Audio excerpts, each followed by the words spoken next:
One of the biggest issues when I'm working with people that have been in homes for 20, 30, 40, 50 years is downsizing.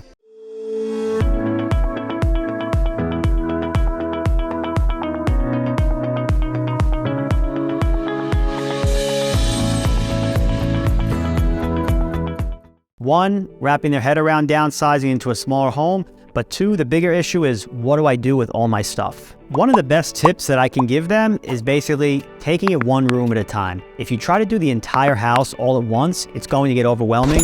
It doesn't matter how long you've been in the house. It doesn't matter how organized you are. Everyone has more stuff than they really need. And I think it's overwhelming when you try to attack it all at once. So if you have the time, break it down room by room, separate everything into piles, stuff to donate, stuff to keep, and stuff to get rid of, and maybe stuff to sell, right? If you organize everything into different groups, I think you'll be able to wrap your head around it, and little by little, you'll start to understand, what to keep and what not to keep, and it'll make the process a little bit easier. Some people aren't able to do that on their own, and they just have to hire someone. There's nothing wrong with that. Knowing yourself is one of the best characteristics you could have. If you know that you're just not the type of person that's going to motivate yourself to go through all this stuff, but you're going to get overwhelmed, sometimes it's just worth paying somebody.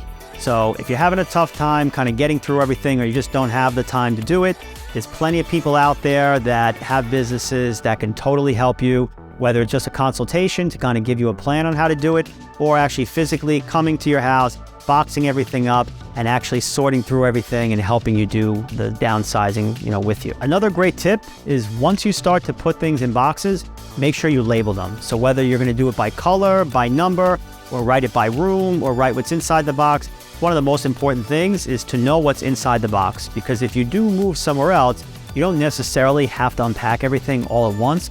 If you boxed everything by room, or you organized everything in some sort of category, you can kind of just stick it in the garage, and you could attack one box at a time. When you're looking for something special, or you're going to do a certain room, if you're going to unpack the kitchen, you have all the kitchen stuff in one box, you know exactly where to go. You don't have to go through every single box and get frustrated and create more stress than you have to. I think the most important thing when going through this process is really coming up with a plan up front, and every single day working towards that goal of getting everything out of the house that you want to get out of the house, and taking everything with you that you want to take with you. I think if you talk with your realtor and discuss, a plan in advance, I think that kind of helps. I go on a lot of appointments where people have a house full of stuff, maybe 30, 40 years. They don't know where to start. They don't know what to throw out or what to keep. And I kind of sit down with them. We go through a little bit of a plan. I have great recommendations for people they can speak to if they want help. And if they want my help, I'm not opposed to going in there and getting my hands dirty and helping them out. I know it's going to help them through the process, and it's going to get us towards the finish line of getting the house ready to sell.